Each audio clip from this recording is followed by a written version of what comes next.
Hello, everyone. Welcome to another episode of the Climb Podcast. My name is Nathan Mize, the producer of this show. We have our first interview podcast with the CFO of Southwind, the one and only Tyler Staszak. Before we get started, I just want to give a quick editor's note. Because of the length of the conversation, we're splitting it up into two parts. So what you're hearing right now is part one, and then next week will be part two, where they'll just pick up the conversation. Both are going to be fantastic episodes, but we just want to split it up to make it more digestible for you. So a lot of great pieces of advice and information from Tyler, so make sure you're listening in. Make sure you're subscribed to Bolt TV on YouTube to be notified when all these episodes come out, as well as Apple Podcasts and Spotify. That's all I got. Enjoy the episode. They gon' need a village cause they messing with the realest. Woo! I can let them blur the vision. Started from the bottom, but I promise I'ma break through. I ain't plan on missing. This is how I'm living every day. I'm trying to make moves. Welcome to episode 2 of The Climb, Leaders on the Rise. We are really excited for our guest that we have in house today. And I'm going to read you a few stats to back up how awesome of a leader this person is. Took a business in 2007 where he did $13,000 in revenue with 2 trucks.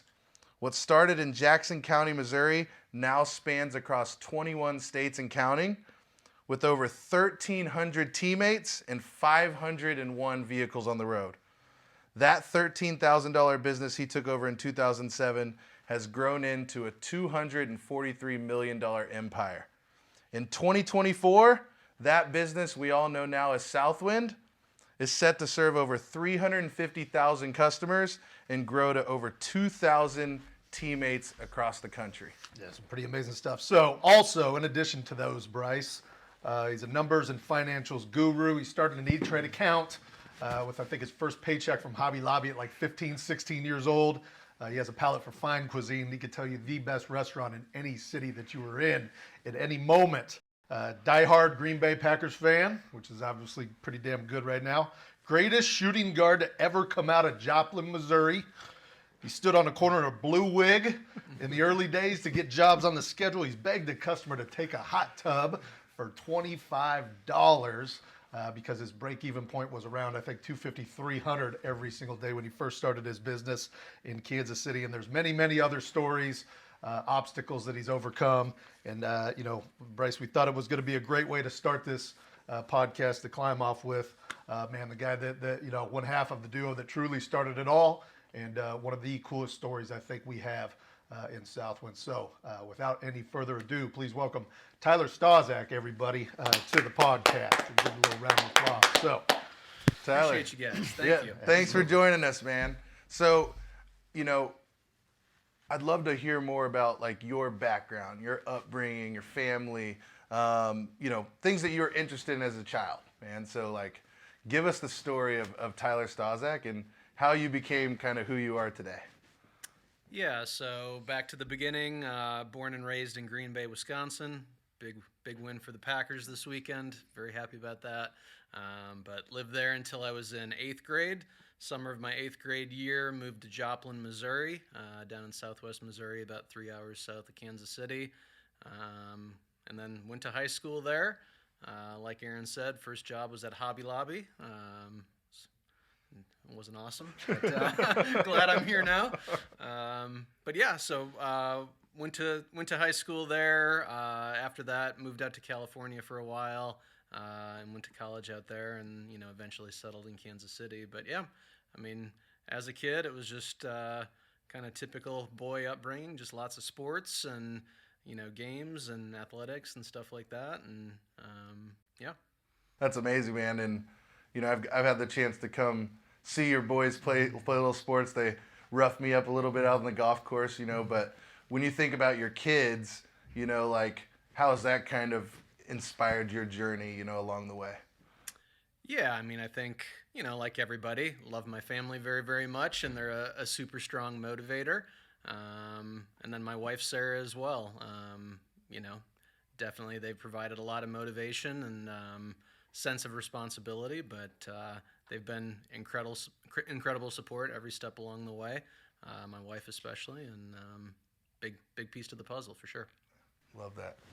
So I know when you moved to California, that started kind of a chapter in your life, right? And when you moved to California, what were your thoughts? Were you thinking about getting into business at that time? Did you know eventually this is where your route would take you, getting into the businesses you got into? Or what were the early aspirations for Tyler?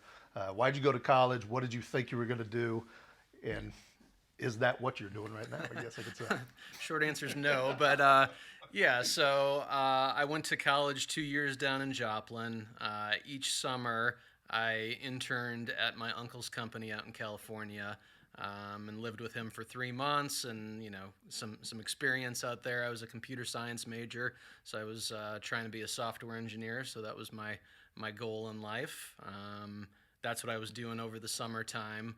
That second summer, I came back to Joplin. It was 4th of July weekend, and realized, wow, there's not as much opportunity in Joplin, Missouri as there was in San Francisco, California. Maybe I should rethink the trajectory of my life. So I remember vividly being in my parents' living room, calling up my boss and my uncle and begging and pleading for them to let me stay in California and make me not come back to Joplin. Not that there's anything wrong with Joplin, but I was just ready to move on to the next phase of my life. Fortunately, they both said yes. Ended up transferring to San Jose State out there, and ended up living in San Francisco for 7 years, working as a software engineer. Certainly never knew that I was going to fall into junk removal or any of the other stuff that we've done since. But yeah, that's how I got out there. Cool. Playing cards, and I think poker playing as well, right? Yeah. Supplementary income, playing some cards out there along with the software? Yeah, so I was 20 years old when I moved out there. I don't think that I had $100 to my name. My uncle, when I called him asking if I could stay, he told me, well, I promised you could stay until the end of August, so you have until the end of August. So it was 4th of July weekend. I think I had 5 weeks to convince somebody else to let me live with them. Started working I worked full time, went to school part time. So what I was doing was I was working, like 8 to 5 or whatever. Then I was taking night classes from 6 to 9 in San Jose, which is like an hour away from San Francisco. And then every night on my drive home, or not every night, but call it 3 or 4 nights a week, I would stop off at the card club and play poker, from call it 10 o'clock until maybe about 2 o'clock in the morning. And it's funny to think about it and laugh, but like I viewed that as my second job. Like I was literally putting, the last $100 that I possessed on the table trying to make it grow. So I'm sure I've told you guys at some point, I actually give poker a lot of credit. Yeah. Not that I'm advocating anybody go out gambling, and that's the key to success, but it definitely helped me get over my fear of losing money, at least, on odds and probabilities and all of that stuff. Well, I think just the confidence that you could look at something like that as a second job, right? Like, I know you do things very, very well, and I know poker is definitely one of them. I mean, I was charting everything. I was, documenting my results. I was calculating my revenue per hour. That goes back to when I was 21 years old. I couldn't get in the card club when I was 20, not until I was 21. I know you definitely stand a better chance of me or Bryce walking in there. No doubt. No doubt. When did you first hear about 1-800-GOT-JUNK? Yeah, so I was engaged at the time. So I moved out there when I was 20. I was 26 years old. Sarah, my wife, born and raised in California. Somehow I convinced her that moving to Kansas was the greatest opportunity of her life, to marry me and move to Kansas. So we were engaged to be married, wanted to buy a house, start a family. I wanted to get in business for myself.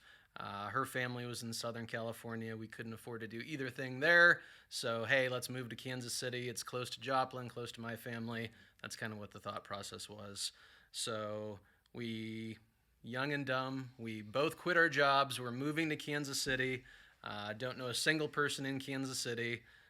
My parents are 3 hours away. My sister's 3 hours away. Like literally, we're just packed up in the back of my Acura RSX and driving across the country, not knowing what the heck we're doing, but we're going to get married in a few months and we're going to live in Kansas City. So we're driving across the country.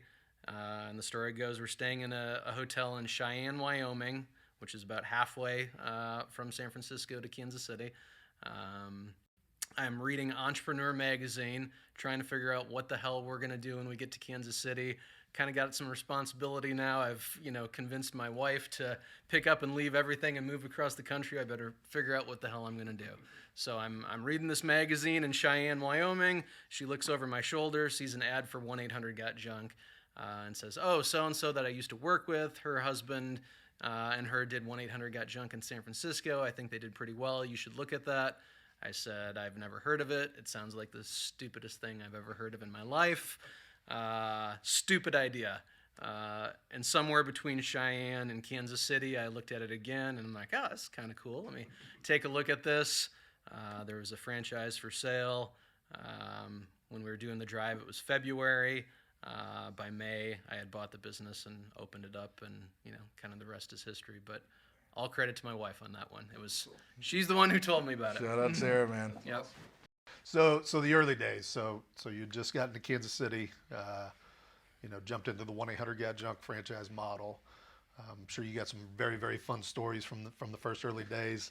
Of you doing it solo, and then after a year or two, maybe we meet Josh Aaron, and that forms what becomes the founding fathers of Southwind, right? Like where it all started. So we would love to hear about the early days. We'll call it, I guess, pre-Josh, and then meeting Josh, post-Josh. What were the early days of Southwind like? Yeah, so early days. So get to Kansas City, February of 2007. Now I've heard about 1-800-GOT-JUNK, trying to buy the business. The first business that we bought in Jackson County, Missouri, it was doing $150,000 a year. I'm trying to get a loan to buy the business. So shout out to my parents on this one. Couldn't get a loan. Nobody would give me any money. I was 26 and young and dumb and had no money, no experience. Why would anybody give me a loan? So I didn't even ask my parents as the way I remember it, but I'm talking to my dad on the phone and telling him what's going on. And he's like, oh, just, I'll just put my house up as collateral on a loan. We'll just do it that way. And I'm like, oh, okay, great, thank you. And I didn't understand the gravity of the situation, but a couple weeks later, I remember driving down to Joplin, and I'm in a little tiny bank in Joplin. I don't even remember the name of it, but we're there, and my parents are co-signing their house away on this loan on this business that I know nothing about. It was losing money at the time, and I remember looking over at my mom, and she has this look on her face of, what the hell are we doing right now? And that's seared into my memory.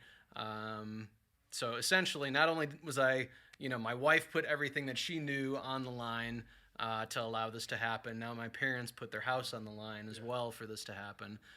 So the number was $762 a day, not $250. I had to do $762 a day was my break even, so my parents didn't lose their house. So early days, it was, it was, first month was $13,000. That $762 a day is more than $13,000. So there was a gap on day one. But yeah, just literally standing on street corners in a blue wig waving, going door to door, banging on houses, trying to beg and plead for $50 to haul some stuff away. $25 for a hot tub, literally anything and everything to hit that $762. We had 2 trucks. I started out with 2 guys working with me. Their names were Joe and Jake, father-son combo. And for the first year, it was Tyler, Joe, and Jake. And I think our first 12 months, we took it from maybe $150,000 to $275,000, $300,000. And then a year later, let me backtrack. So, May of 2007, started the business, went for a year, but at the same time, Josh was working in Johnson County in Kansas. Right. So we were neighboring franchises. So we'd met, hung out, had a few beers along the way. Well, you guys were kind of doing stuff.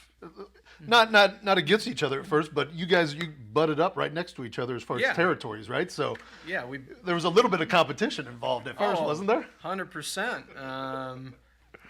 There's stories of Josh sneaking into my territory and stealing Allegedly? junk. Yeah, won't get into that, but that may have happened once or twice. That's how the rumor goes. But no, I mean, we were competing, but we were friendly, and the guy that owned the Johnson County location wanted to sell, so Josh said, "Hey, I know a guy who will buy it."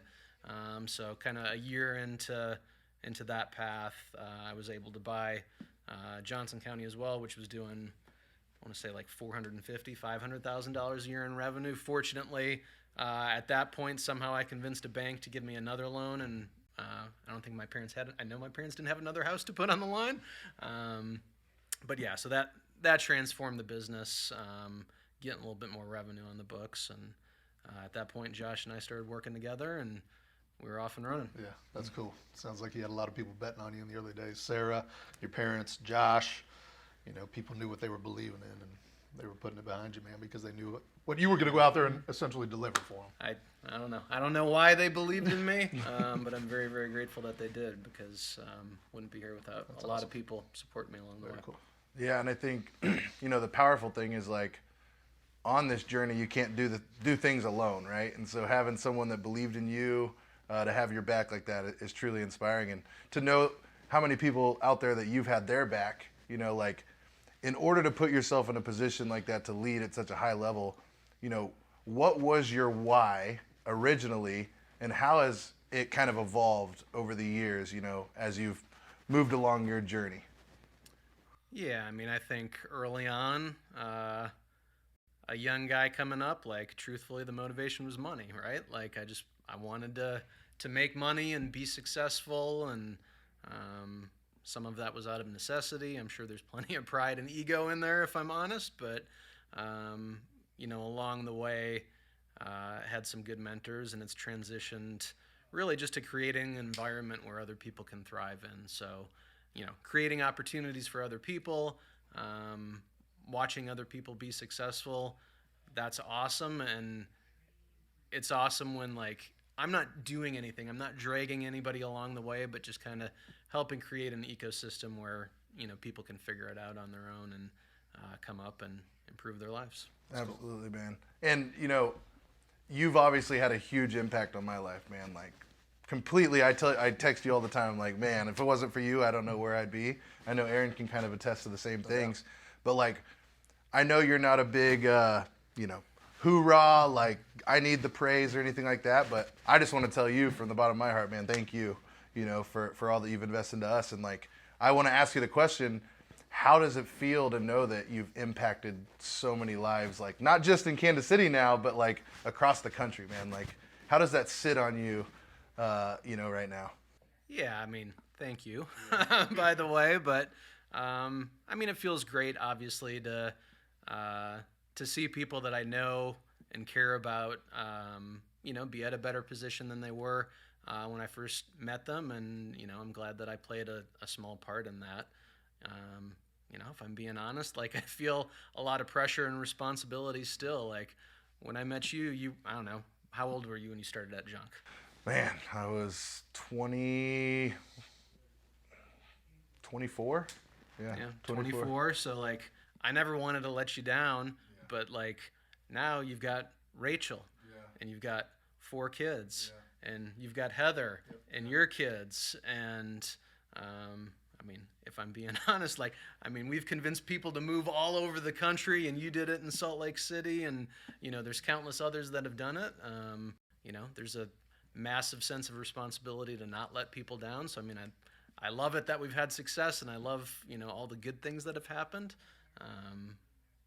But there's still a lot of pressure to fulfill the promises that we've made and make it worthwhile for everybody at the end of the day. Absolutely, man. And I would say, you're a big person that inspires me to keep going, and just to see, most people would think that this was all just handed to you, right? And, like, I think now that the listeners are going to hear your story and kind of your upbringing, how you've got it to where you've gotten it, as I tell you, you inspire me. Who inspires you? Like, I'm sure there's a lot of people out there along the journey, but, like, when you think of, like, that one or those 2 people that really inspire you, man, like, who comes top of mind for you? The people that I respect the most are the ones who've gone through shit, that have felt pain. So like, I mean, you've got to understand, like, we've been doing this for 17 years. Like, we didn't really have that much success until, I mean, the upswing really happened in kind of 15, 16, 17, 18. But like, I mean, we got into it in 07. We didn't hit $1 million until 2012. We didn't hit $10 million until, 2016, 17, and like just a few years ago we were at 25 million, and now we're talking, hopefully 200 million next year. So like, it's a hockey stick, right? Like the grind and frankly the shit that we went through for a really, really, really long period of time. Like, it wasn't like 6 months or a year or 2 years or 5 years. Like, it was a decade. So like, the people that give me inspiration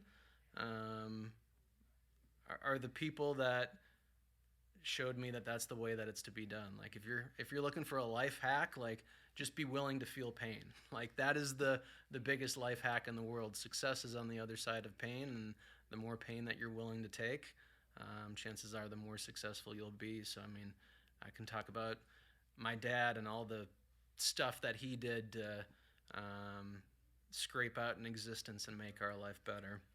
And I could talk about my uncle, who was a big influence on my life. My parents were fantastic, super, super supportive, safe environment that I grew up in, which not everybody has. So I was very, very blessed in that sense. What was special about my uncle, I went and lived with him, and he had an abundance mindset. There wasn't a fixed mindset. Like, anything in the world was possible for him in the kind of that environment that I was working at out in California at that company. So like, I kind of got both ends of the spectrum, but in both situations, I kind of learned from, I guess, my family, that you got to be willing to feel pain for a long period of time, like a long period of time. Yeah. Absolutely. Yeah, that's that number 762 that's etched in your mind. Like, I love hearing you say that, and I know, man, like, you'll always come back to that number. But what I appreciate about you, Tyler, is the stuff that we did in the early days, the stuff that you did in the early days, that's still the same mindset, and that's still how we practice these days, right? Like, it's the willingness to go above and beyond and get stuff done, and not being content or complacent in anything you're in, which is very, very cool. I think I guess not the two times, but the two times that I could think of when you really come alive at work, right? Like, when you're buying a business and when you're sending somebody to go run that business, right? Yep. Like, those are, when I think of Tyler Staszak and I think of his why, that's what I think of, man. I think there's nothing more you appreciate more than finding a business and purchasing a business. And then to top that, sending somebody that, was developed in your system onto that, because, man, that's something truly special. And that's something you've done for a lot of people. And I think we all appreciate that. And we all appreciate, where it started. And I think, that's why we wanted to have you on here first and foremost, is because, a lot of people don't know those stories, and a lot of people don't know what the grind was, or, that there was no tomorrow unless you made $762 on the day. So you had to take that hot tub for $25, every day, every single day, right? And, I think those are really, really inspiring stories. So I love hearing those. And I hope the listeners will get the same out of it. So, all right, let's go back a little bit. So, first Hobby Lobby check, you opened up an E-Trade account. So it says, yeah. That's pretty damn cool. I don't know if anybody knows what E-Trade is. Does E-Trade still exist? E-Trade still exists. I think maybe they got bought out by somebody, but whatever. It's an online stock trading account. But yeah, so I was 16 years old, I believe. You can't open up an account when you're 16. You need your parents to like co-sign on a custodial account. So yeah, my first $1,000 that I ever made was $4.25 an hour at Hobby Lobby. It was a good wage. There you go. Minimum wage. I saved up $1,000, and that's what I did with the first $1,000 I ever made. So, finances have always been very, very important to you ever since an early age. And, I know that's something that, maybe not a lot of us growing up really have a good foundation or knowledge of. Myself, you've given me a lot of advice over the years on just, finances, how to handle certain things, what certain things mean. But for our listeners out there, to you, why is financial literacy so important? And maybe for the listeners, some advice on maybe getting a hold of their finances right now. I know we did a podcast on Stoop Stories previously which is a fantastic one. Go back and look at that one on Stoop Stories if you can, because there's a lot of good information on there. But what kind of advice would you give to them? Yeah, I would say I can't overstate the importance of just financial independence and acumen. The fact is, if your finances are messed up, your life is messed up. There's just no way around it. It doesn't matter how good of a person you are. Doesn't matter how great you are at your job. Doesn't matter how good of a husband you are, wife, whatever. Like, if your personal finances are jacked up, it's going to infect every other aspect of your life, and you're probably not going to be very, very happy. And that's just the truth of it. You can't sugarcoat it. So, I think it's very, very normal that people want to have nice things and buy stuff, and whether it's for the enjoyment of an experience or a car or a house or whatever. Like, I'm not human. Like, I like all of those things too, but for some reason early on, I realized how important having my financial house in order was. And the cool thing that happened along the way, kind of the mindset shift that happened, is, I spent $1,000 and I opened up an E-Trade account, and I bought a stock, and then I lost some money, and then I bought a stock and I made some money. And, what was the first stock? First stock was Qualcomm. Okay. So Qualcomm is a computer chip technology company that goes into your cell phone. Qualcomm Stadium in San Diego. You might know that. So this is God's honest truth. So I spent $1,000 on Qualcomm stock, held it for maybe 3 or 4 months, sold it for $600 approximately. I lost $400. I lost 40% of my first $1,000 I ever made in life, working for $4.25 an hour at Hobby Lobby. If I had just held on to that Qualcomm stock, I looked at this, I don't know, year and a half ago. I can't remember exactly what the number was. It'd be worth like $350,000 or something like that. Swear to God. I'm sure you run that number every year. No bullshit. Like, that's actually God's honest truth, what it would have been. So there's a good, learning for everybody, is like, you got to have patience in your investments. But I don't know. Investing and like even the poker playing, and just I developed this mindset of just figuring out a way to stack up small wins, and just small win, just, hit singles for a sports analogy. And if you hit enough singles, you're going to score some runs and win some games.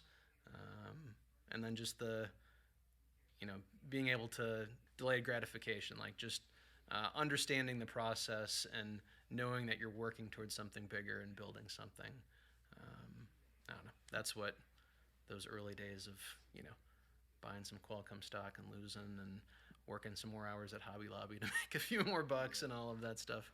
I think one piece of advice you gave me years ago, and I don't know if you remember it, but it was in the early days when we first started getting promoted, maybe to ops manager or something. You said, if you could just get a promotion, not increase your spending habits, not do anything, but wait maybe until the next promotion. So always live one promotion behind as far as your life. Keeping up with your professional life. But that's always something that's been ingrained in my mind, and still something that I tell people in our businesses. Just a little piece of advice that I got from you early on. Yeah. At the end of the day, you will get way more sense of peace and accomplishment through delayed gratification, and live for tomorrow, not for today as much. Like, you got to live in the moment sometimes, and there's proper balance to those things. But as a society, I think we're very, very good right now of living in the moment. We're not so good about, saving, investing, and sacrificing for the future. And if you do, you'll be happy that you did. Awesome. Thank you. Yeah, you told me, Bryce, live like you're broke for 4 years, man. You can do that. It's like going to college, right? You live like you're broke. You save your money.